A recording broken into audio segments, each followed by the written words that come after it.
Good afternoon, everyone, and welcome to today's webinar. We today are going to be looking at investigating the natural world using G Suite. So I hope you've got your binoculars and your camos ready for a day of exploration.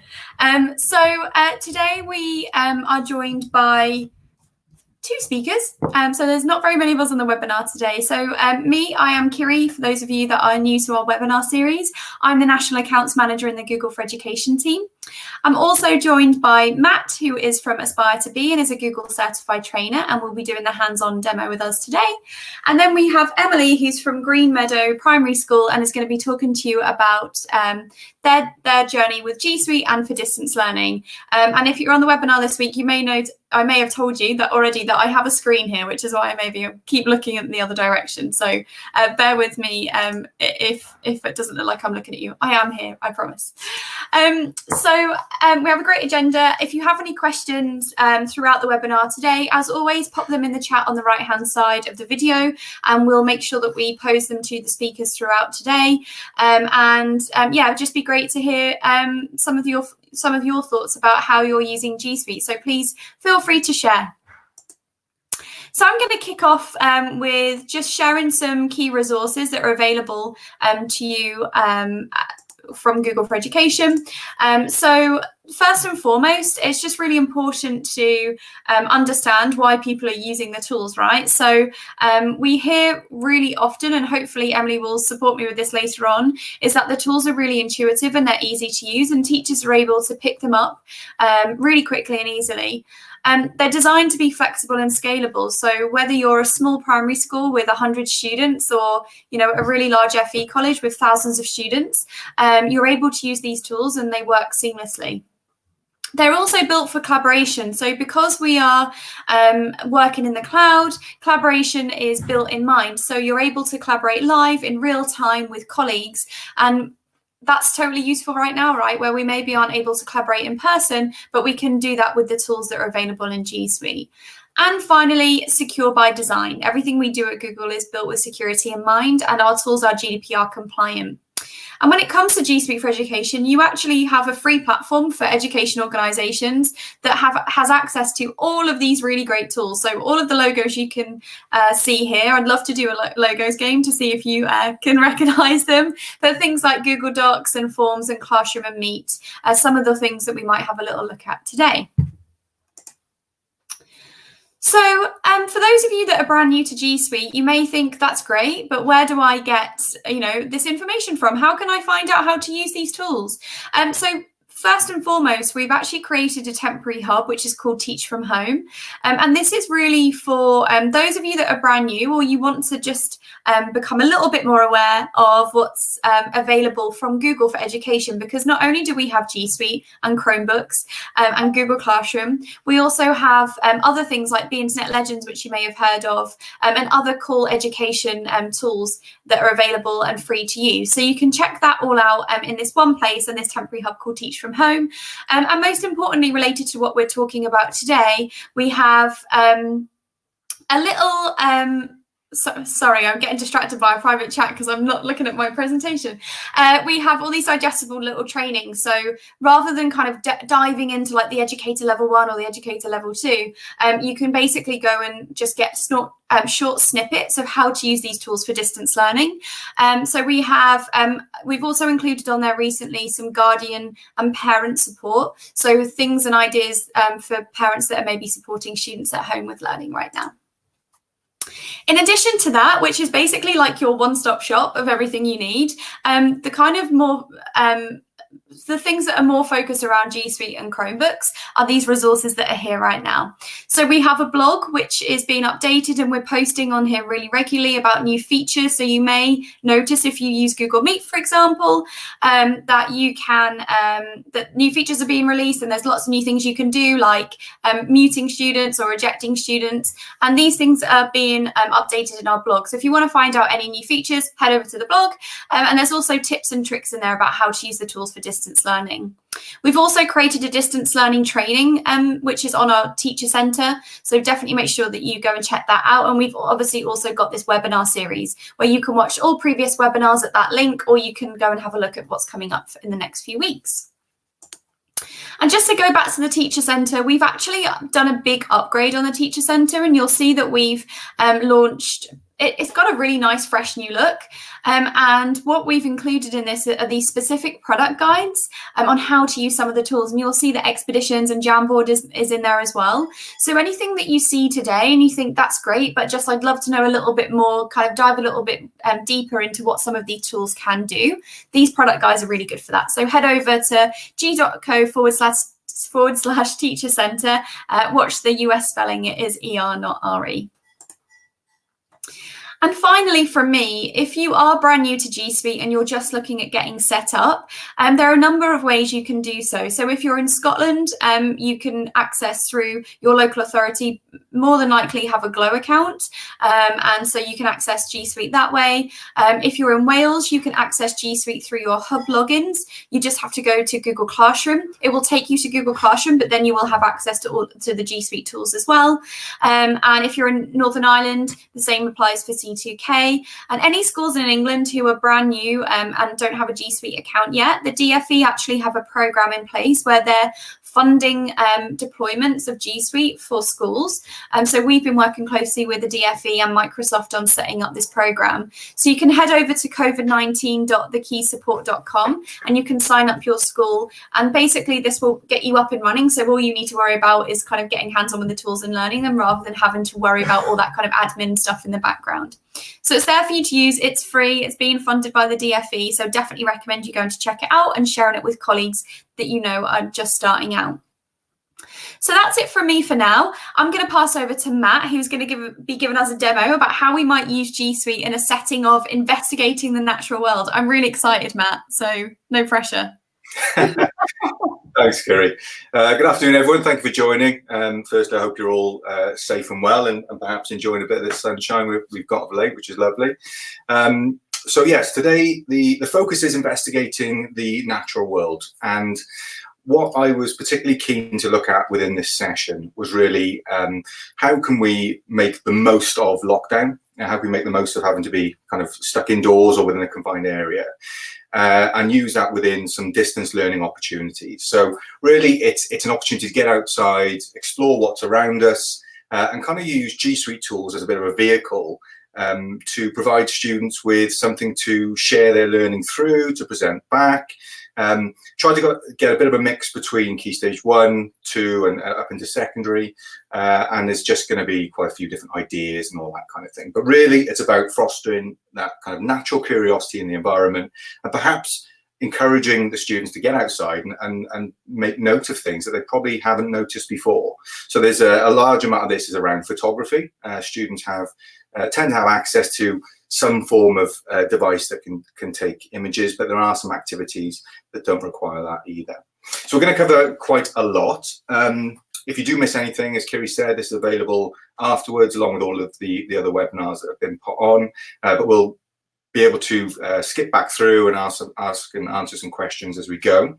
So in terms of a bit of an agenda, we're going to be looking at forms very briefly, just to set up a very basic form to collect images from students. We're then going to have a look at Google Photos, which is perhaps something you've looked at, or it tends to be something which isn't focused on a huge amount, but is actually really useful. Then we're going to look at Google Slides briefly and an activity in there. Also with Google Docs, we're going to look at how to just use that as a tool to capture different images of the moon, and Google Classroom at the end to show you how I would set up these activities and how I set up similar activities in the past, and then just rounding everything off with a bit of sites on the Resource Hub. If you haven't seen the other webinars, we've got a Resource Hub which contains all the different templates, examples, and it's really just there for you as a bit of a guide. You can make copies and use those resources as you wish.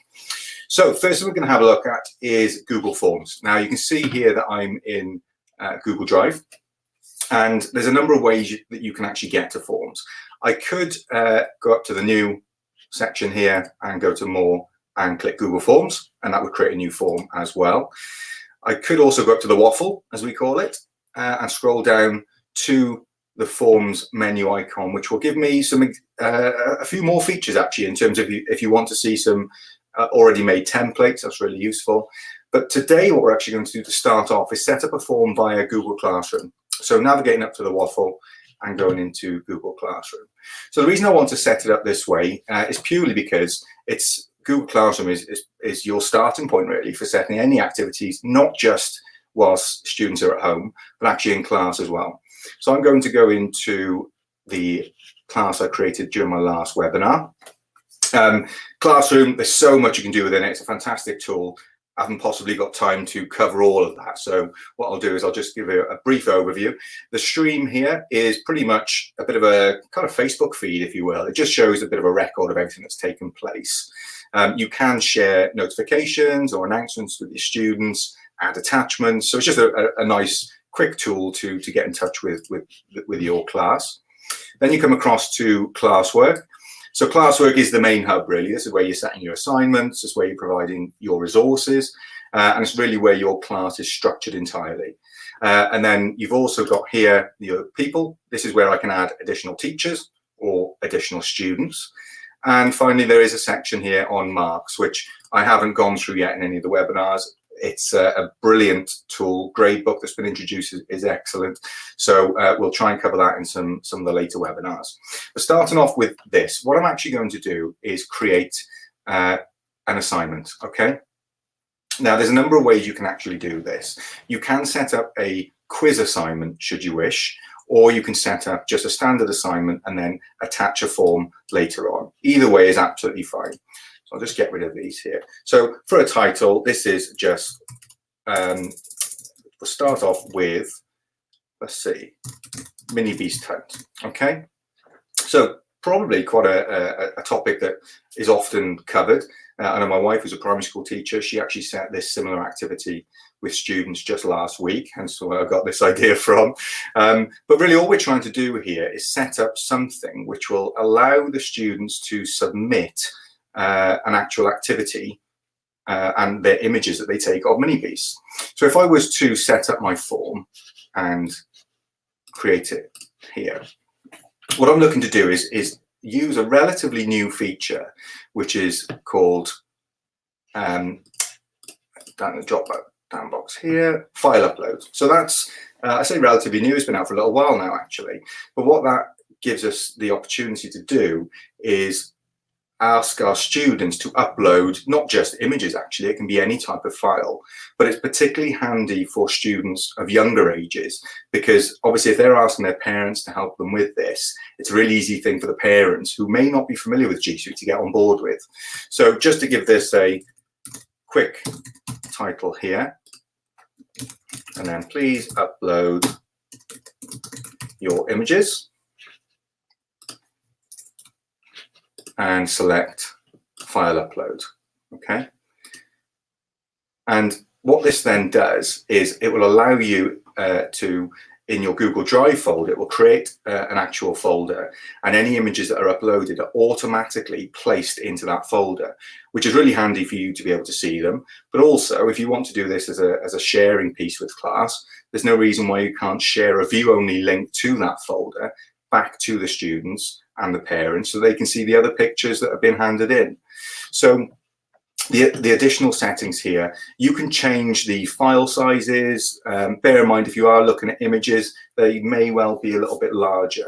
So 10 megabytes probably won't cut it, but I tend to just put it on 10 gigabytes or 1 gigabyte. It really depends on what the size of the file is, but maximum number, you may say 5, 1, 10, it doesn't really matter. But as soon as you've done that, I'm not adding any massive kind of decoration to this, but if you do go into the theme up at the top and choose an image, I did find the other day, there we are, some lovely backgrounds that you can put in, and there's so many on there, you can just pick them and it just gives you a bit of a better feel to the form.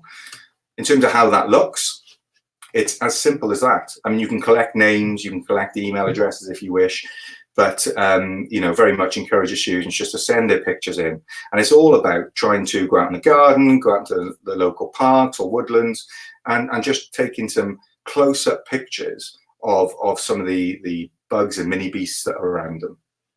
So Once we've done that, that's just a kind of a quick starter activity, which is very easy to set up and get the students into. What you might want to do is take this a little step further and look at something called Google Photos. Now, you may or may not have heard of it or be that familiar with it, but Google Photos is a fantastic tool which I can access from the waffle here. And it serves a variety of purposes, really. You can just use it as a storage tool for your images, but also it will give you options to do regular backups. So particularly for those of you that are into your photography, I don't know if I class myself as an amateur photographer. I like photography. And it's something I've got particularly passionate about over the last couple of years. And I kind of wish I had something like this when I was actually teaching and doing these sorts of activities with the students. So all I've done here is really I've just uploaded a load of different images. So again, it's all about discovering the natural world. And depending on your age group or your focus that you've got, there's a variety of different science curriculum links that you can add into this. So I'm just going to go through a couple of light examples, mainly because it's trying to remember that at this moment in time, we are in a distance learning situation. It's difficult to provide the kind of high quality teaching and learning that you want to be able to do and that you would normally do in a classroom setting. So it's how can you just give something which will hook the students in and get them outside to complete these activities. So what I have included, actually, which I'll just share with you briefly, I've put this on the Resource Hub, is just a little guide I've made up, really, which I thought might be handy. It's just how to take great photos from a student perspective and really just talking through a few key points. So looking at the subject, what is it that you actually want to take your picture of? Getting them to think about orientation. A lot of the time, it's about you'll just see that, they'll point the camera and shoot. But actually, even with the younger students, you can start having some of these kind of conversations. So looking at orientation and deciding what is best, portrait or landscape, positioning and how close or far away that you actually want to be. The rule of thirds, which is probably, in all honesty, more reference to Key Stage 2 students, but looking at how the rule of thirds can help you to compose a really powerful picture. A little bit about lighting and the importance of lighting and where to position yourself in that sense. What to do when you're taking the actual pictures. And finally, how to review your images themselves. So nothing heavy there. It's just a little guide. Use it or not. It's just there should you want to give the students something which will give them a focus and to think about how they may want to take some of those images. So back in here, as a brief overview, we've got all the photos there. Albums. I haven't actually created any albums yet. A lovely feature within Google Photos is it actually will look at some of the images you've got and give you opportunities to do all weird and wonderful things with it. So just at the top here, you can see I can create a new album, photo books, movies, and so on. And it will automatically put some of the images into these formats, a bit like a wizard as well. So that's really helpful. Finally, if you're sharing, so if you want to share any of your images with others or albums, which is quite handy. I'll show you how to do that in a second. And finally, photo books, which I hadn't actually noticed before, but if you've got loads of pictures and you want to get them printed, there's actually got links there that can help you with that. So the first thing that you may want to do is upload. Well, to upload an image, it's straightforward enough. If I go to upload, I can upload from my computer and go from there. Now, one key difference or change, I suppose, and I'm not sure when this change came in, but what used to happen was Google Photos and Google Drive were linked. So anything that you had in Drive in an image would be or you'll be able to view it in Google Photos. That's actually stopped now. You can't do that. They've separated them out entirely. It was based on customer feedback, I believe. So Google Photos now, all of these images that I have, I want to keep them in here because it helps me store them in a more efficient way. If I want to use them for activities or within my Google Drive or Classroom, I do have to download them and put them in. There is an upload option, should you wish, from G Suite, from Drive rather, into Photos. But to be honest, it's just as quick to do it a standard way anyway. So what I'd like to show to begin with is just creating a very basic album. And we're going to call this Wildflowers, add photos, and you can see I can just select whichever photos I want, done, and that will load them in there. So creating an album is super easy. I can then share this with anyone I wish. So I'm going to share this with Ryan, one of my colleagues. There he is. Okay. So now I've shared that album with Ryan, he can actually add images to it as well. So it's a very nice way of doing a collaborative piece. So if we think about that first activity, you can set that up through Google Form and get them to contribute them in. The only thing with that is that they can't see other people's images. If you want to create a photo album, which many people can see, then Google Photos is a lovely way of doing that. So just to go back one of the things in here which I think is particularly powerful for students is the ability to edit their images. Sometimes you don't always get the image you want, or with the best one in the world, some of the lighting may be a bit different. But as an extra little incentive and hook for the students to go outside and take those pictures, is that they're able to come back into Google Photos and do something really cool with it and to edit it. So just taking a simple picture like this, it opens it up into a bit of a larger view. Options I have is to share. I've got the edit function, which I'll have a look now.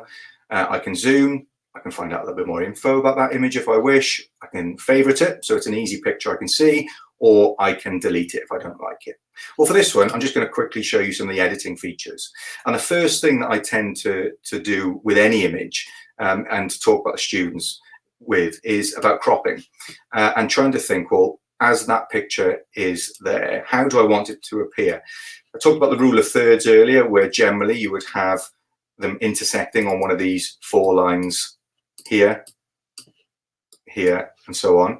But sometimes just straight in the middle is actually quite nice. And for that particular image, that's what I'd like to do. There are a variety of filters. So again, it's just extra customization options, and you can choose how much of an effect those particular filters have, so you can work your way through those. And then just the editing tools. Now, if you're only just getting into this, and as I say, for students, it's brilliant. It's just some simple tools around lighting to begin with. So you might want to say, I need to take down some of the whites or the highlights that are in this, so they're not quite as stark. You might want to bring up some of the shadows, and you can probably see a little bit of that change on the screen. Similar thing with the blacks. You can add a vignette as well to give it a little bit of a border at the outside. The main ones are around color. So just to boost the color, and particularly the saturation, which just gives you a much richer color on the greens and the yellows there. And finally, the detail, where you can see, hopefully, if not, I'm going to move on quickly, is the detail, which is described as pop, but it's the detail in how you actually can see that image. So that's all done, and very, very easy process to carry out editing. The other thing I'd like to show you is the search functionality. So as with all things in G Suite, Google, as we know it in the first instance, is a search engine. But within all of the tools, it's got the powerful search engine built in, and it's got things like recognition. So if I was to type in dogs, you'll see I've got some of my pictures of my dogs here. Any of you sausage dog lovers, this one's Django, this one's Betty. She's a terror. But it's for anything you want. So you can type in colors, you can type in locations. It's got facial recognition. So you can type in mum, nan, and then you can identify who's who. It's really, really powerful. So just as a kind of a brief overview, have a look at Google Photos. It's a lovely way to store your images. What I'm actually going to do now is, whilst I've got my photos in here, I've done a bit of editing, I want to now use them in somehow. So I'm going to download that particular image. Okay. And what I'd like to do now is move over to Google Slides, because in Google Slides, I just want to give the students a bit of an opportunity to showcase some of their learning. And, you know, if you want to take it a step further with regards to the pictures, you can start to build this into a bit of a sequence, starting off with the images and then demonstrating some knowledge and understanding. So what I've got here is a template which I'll provide you with afterwards. So in Google Slides, I've actually taken this. We mentioned it a few times on the webinars. It's from SlidesMania. SlidesMania is a free tool where you can download lots of different Google Slides templates. Very, very easy. It's free, which is lovely. So you can just get get cracking straight away. For this, there's a couple of things I want them to do. I want them to do look at the anatomy of a plant. So label a diagram of a plant. I'm going to go to Insert, Image, Upload from Drive. And here I've got this diagram. Now I've totally pinched this off the internet. And it surprised me a bit because I'm pretty certain I remember doing this actual diagram when I was in school.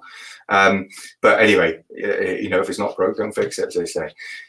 What they can do now is add in a text box to give each of these different labels and demonstrate their understanding of what each one is. Okay, so it's a nice straightforward activity to begin with.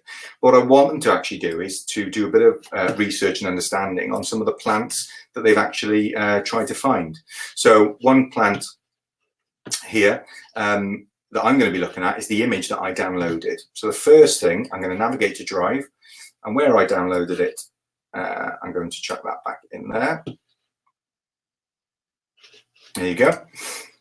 And in my example, I'm going to start typing my answer. So the plant here is a daisy, and I have cheated a bit. I've already got some of the answers to this. So in terms of the actual information, this is Latin name. Learn something new every day. Bellis perennis. Height is up to 10 centimeters. And fun fact, or I say fun fact, just a fact, is where the name actually originated from.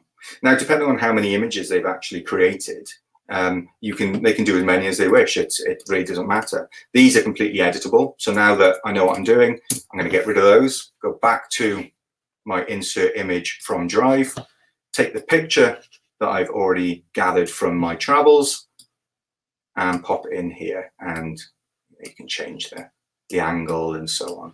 Okay, so as I say, just a very simple activity really. Now you can make this as heavy as you wish. That's why I kind of added that element in here. You may not need it for a distance learning approach, but as an activity for getting outside and trying to understand a bit more about the wildflowers and what's around them. We've got activities, which is really through Google Forms, something for parents and very young students to go outside and submit their images.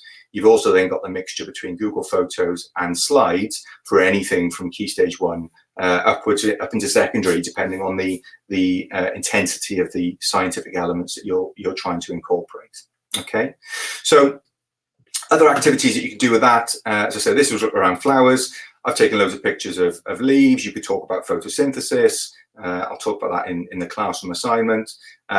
Mini beast is a fantastic one. So yeah, lots of possibilities with that. Next up, I wanted to have a look at another activity I did when I was younger, actually, which I've just kind of upgraded when you know, we've got these technologies available to us, is around recording moon phases. Okay, I remember distinctly doing this activity, and actually, even if the students don't have a camera to take pictures or a mobile device a phone that they can borrow from their parents, it's something that they could just print off potentially and complete just by shading in what I'm about to show you now. So there's lots of different options within it, but what I'm going to do is create a new Google Doc. And this is literally how simple I would make this activity. First of all, I'd go to File, Page Setup. I want to change that to Landscape. I always change my margins to 1. That's changed that there. You can also, which I should point out in Page Setup, you can change the page color. So particularly for students with dyslexia or any students that find the kind of the white background of paper difficult to read, you can change it there as well, which is really handy. In terms of an activity, it's literally a table. So I'm going to go 7 across for days of the week, and let's just say I go down 5. Okay, so in each one of these is a day of the week, and I must admit, what I've tried to do over the last few days, I've set an alarm on my phone to actually go outside and take pictures of the moon. And each time I've done it, I can't see the moon because it's been cloudy. So I'm afraid I don't have images that I've taken that I can put in. But the idea is that you would do this over a month. So just to make this appear a little bit nicer, there we go. Let's change the text to white. Ooh. Try that again. That's the one I'm after. And change that text to white. Brilliant. Okay, then I'm just going to add a little description here, which I've called it as a title of an activity, Capture the Moon. I'm going to insert an image, which I'm going to, at this point, because I don't have one, search the web for.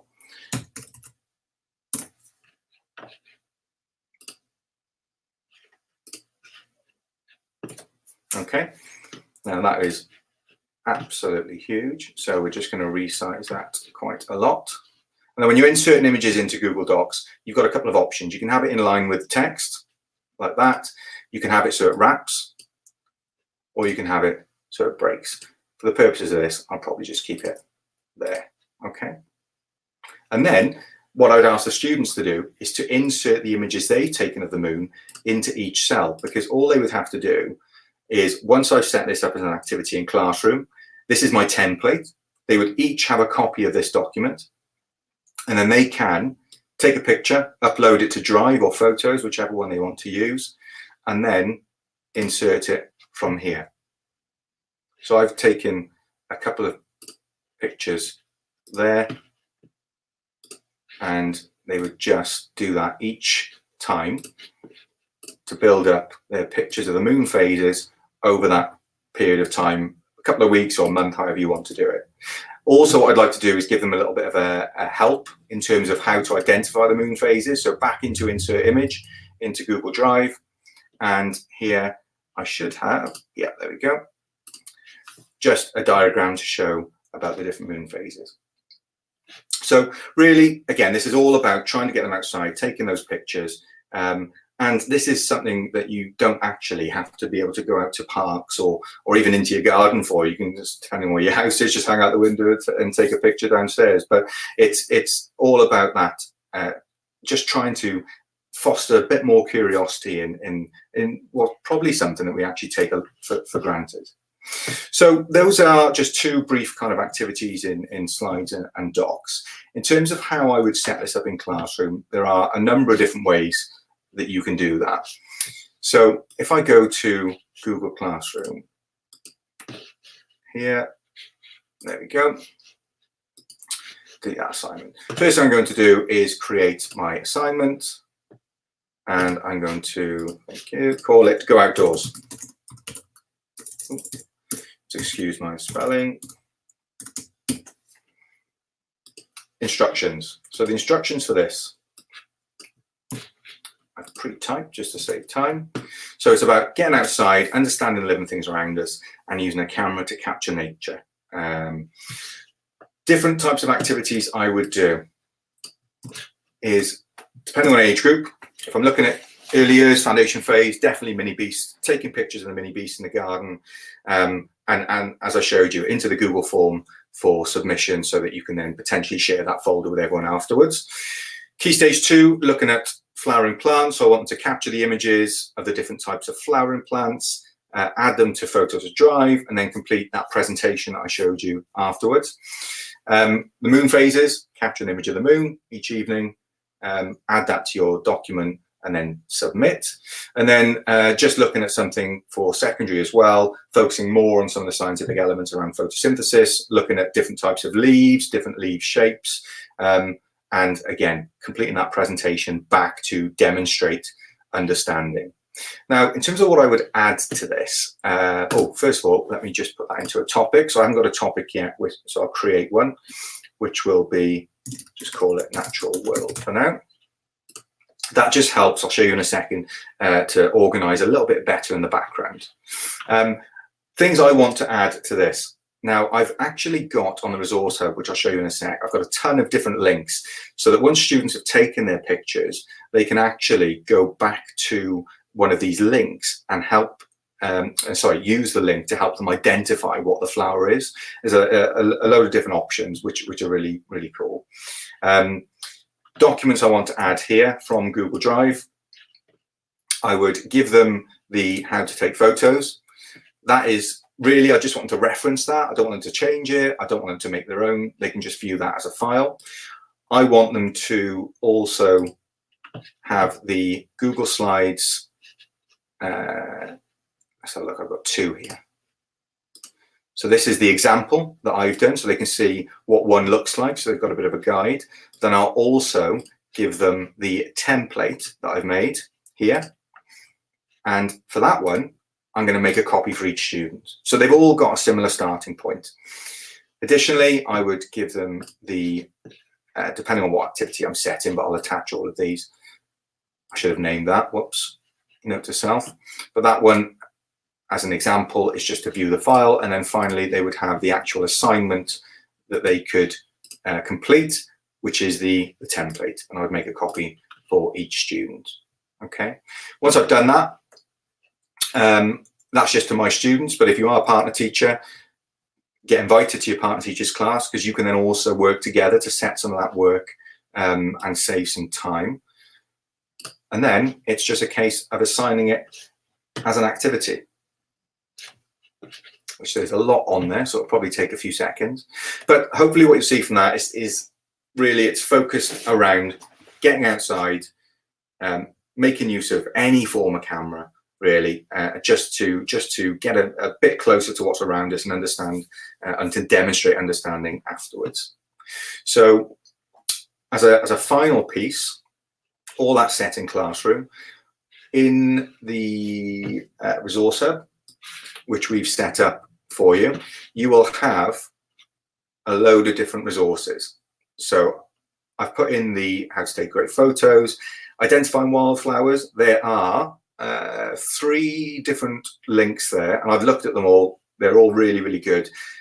Provide these to your students. They can then use it as a bit of a reference tool. So once they've taken a picture, it's just to do a bit of investigation to find out what the flower actually is. And then underneath that are the templates and examples.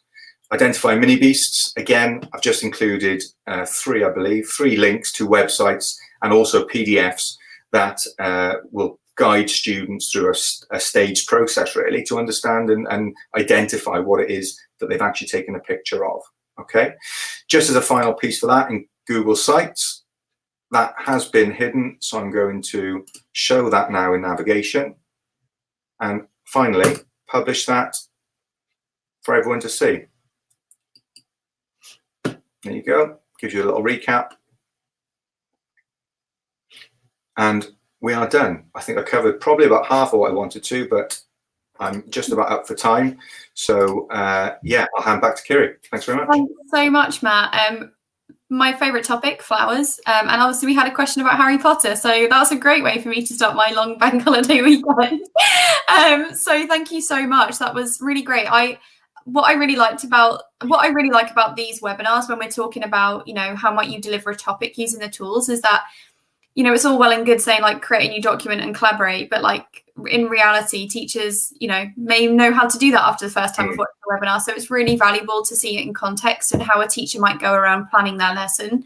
I know one of the questions came in about, what age is this suitable for? And I think it's just, whilst we try and kind of do these webinars so they're available to everyone, we kind of have to go with some topic, right? That might seem like it's at primary that age, or it might be at secondary age. But if we just think about it in a more holistic way of like, okay, that's great. If I was to do this activity, I might set it up slightly differently for the particular age group that I'm teaching. I think that's probably how we're going to get the most out of the webinar. So good, valid point to be made there. And just someone said really useful to know about the page setup in Google Docs. And I always think like I learn stuff all the time, even now, right? Like about things that I just, if you don't go and do it, you don't know it's there, and if you have no reason to. So I think just like it's really great, and what I love about having different trainers on as well is that everyone has their own little quick tips about what they do and the types. Right, yeah. So it's really great to see some of yours today. Awesome. Okay, well we've got about 20 minutes left, which is great because we're running good on time today. And so what we're going to do now is bring in Emily Bird. Hi, Emily. Hi. Hi. Hi. If you'd like to introduce yourself, and yeah, we'll get started with showing distance learning at Green Meadow Primary School. Thank you. Yes, hi everyone. I'm Emily Bird. I'm teacher at Green Meadow Primary School, and I've taught there since September last year. As you can see, we're a primary school located in Cwmbran in South Wales. We have around 180 pupils on roll, and G Suite is used across Key Stage 2. So previously, I taught in a school where 100% of staff were Google trained, but now the school I work in, 0 staff Google trained, so it was quite challenging, and most staff were and still are petrified of ICT. So when I was appointed in September, the school development plan target was to continue to raise standards in ICT. So when I started, the first staff meeting I had to deliver, and we looked at Google Drive. So all the staff had never used it before. So it was quite challenging, and some of the staff are quite ICT dinosaurs. But they're doing really well now. So now all the staff, including dinner ladies and office staff, are using Google Drive, which is amazing. Okay, so our digital journey. So we use Chromebooks within Key Stage 2. All classes in Key Stage 2 use Google Training. So to start with, I gave training to all pupils. Slow down, Emily. Shh. All pupils, sorry, that's my mother. I gave training to all staff and all pupils in Key Stage 2. So that's just from my personal training because I'm a level 1. Following Google Drive training for staff, that term I delivered Google Classroom training sessions to all teachers and to TAs. And I trialled in year 2, but they were still too little. So the pupils received 1 hour training with myself about how to access and navigate their way around Google Classroom. So as you can see, G Suite for Education was implemented in September 2019. Usernames and passwords were redistributed to all pupils, and it has allowed more collaboration opportunities between teachers and pupils. So lots of us always talk on there, and it's helped so much with distant learning where we have accessible resources. I also provided in-house training for G Suite apps, including Google Docs, slides, sheets, and forms. Okay, so what we did for distance learning.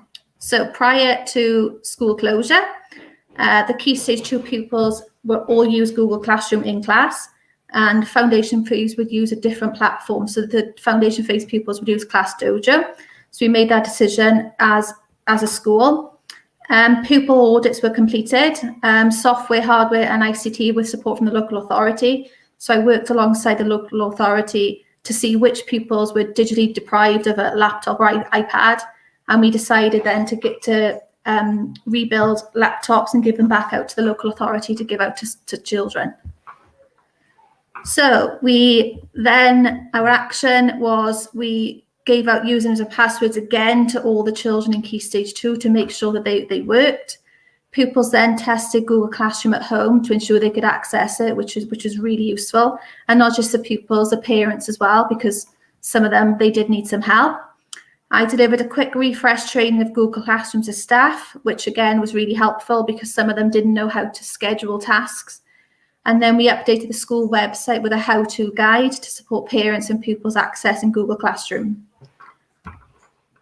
So during lockdown, as a Key Stage 2, like I said, we made the decision to post daily maths and literacy tasks that were scheduled or set for the pupils to complete.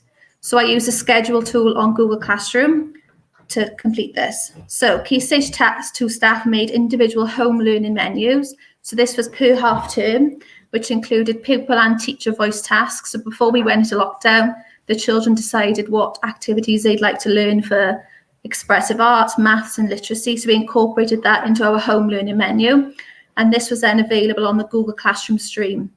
So the topic task was set weekly, but pupils could upload as many topic tasks as they wish. So some children have uploaded images, they've created presentations, they've created videos, and we've used lots of platforms on Hub.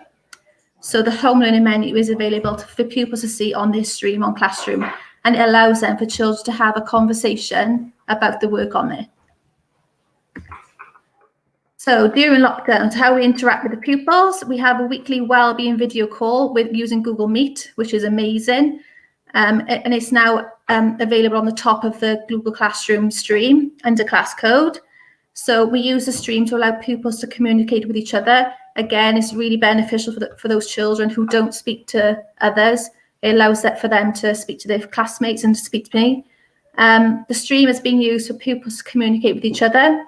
And we mark work on Google Classroom. I actually use the marks button that Matt was talking about earlier, so I can track how many pupils are uploading work daily. So we use the marking in the private comment box to highlight ways forward for the children, or to say if something's really good. And the children receive instant feedback. It's a good way of teacher-pupil dialogue about pieces of work.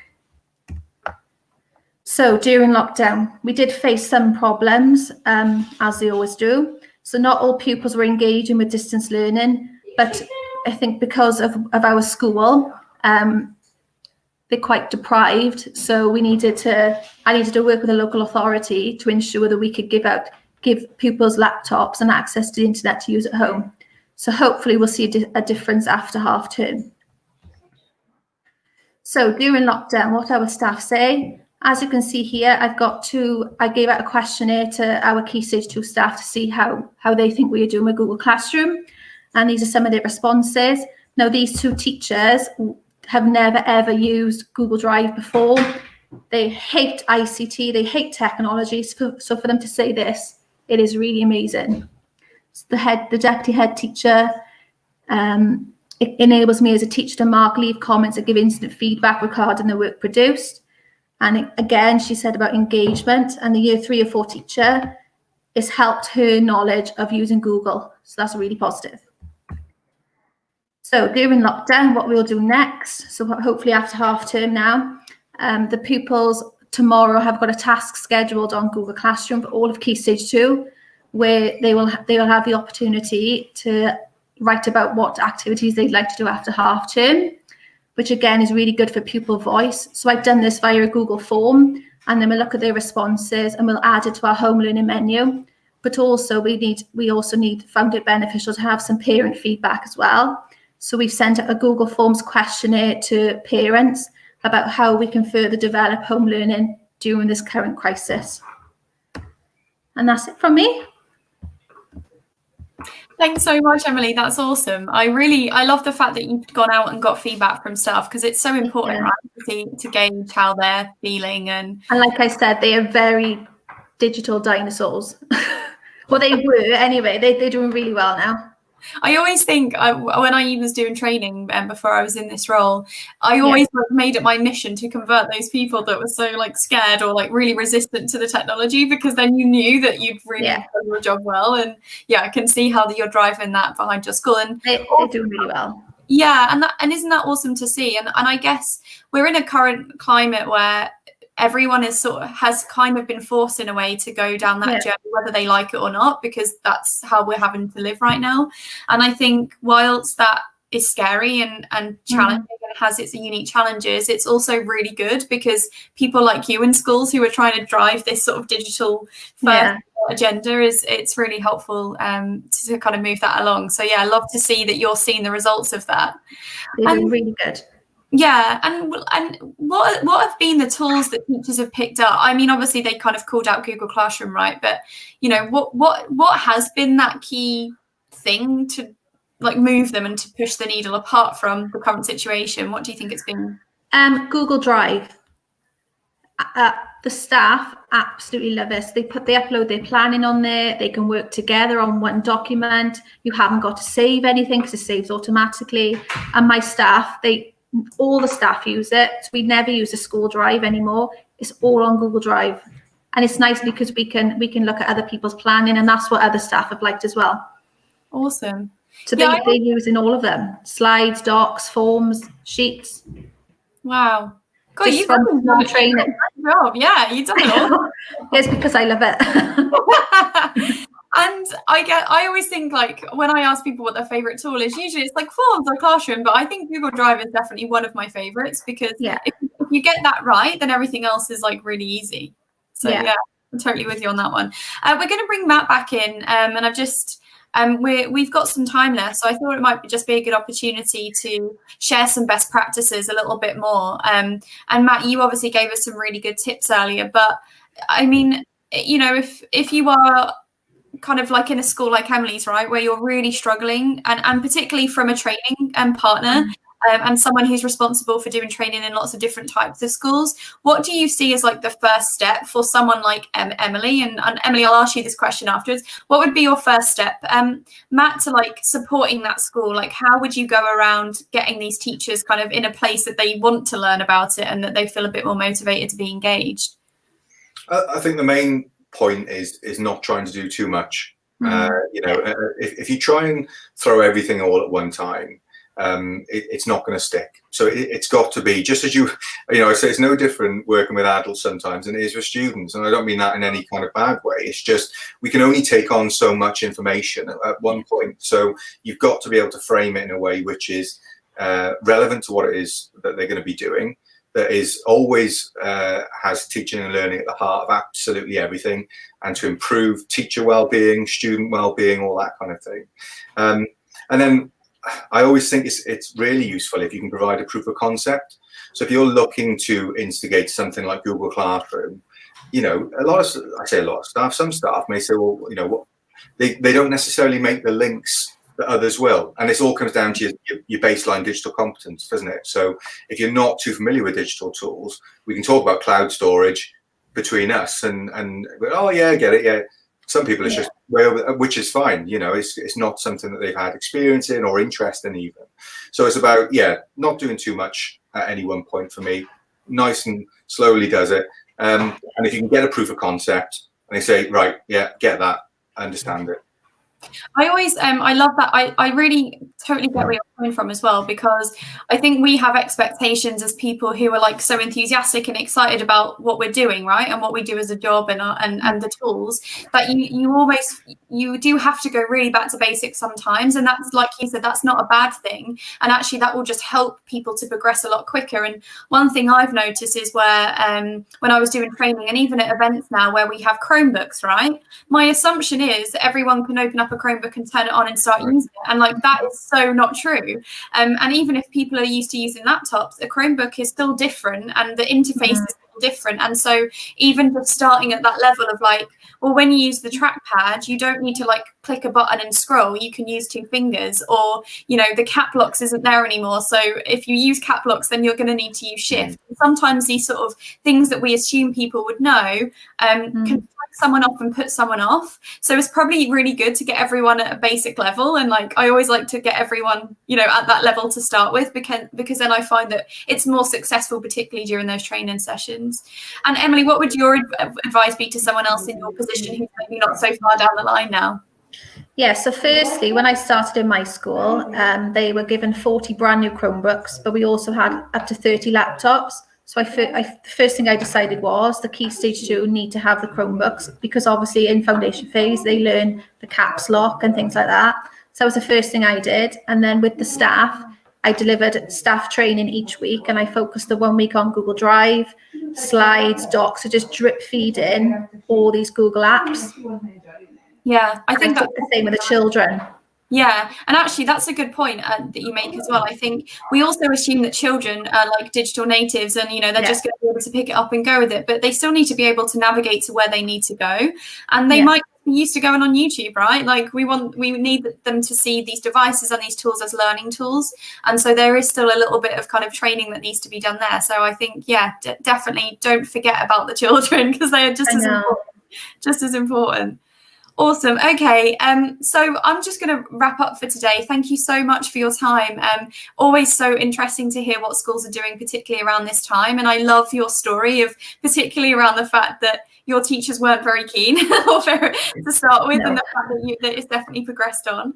So thank you so much for sharing that. And Matt, thank you for your top tips and brightening up my day with some beautiful pictures of flowers. That was definitely my favourite part of the of today. And so someone's just asked a quick question actually, and I will cover it.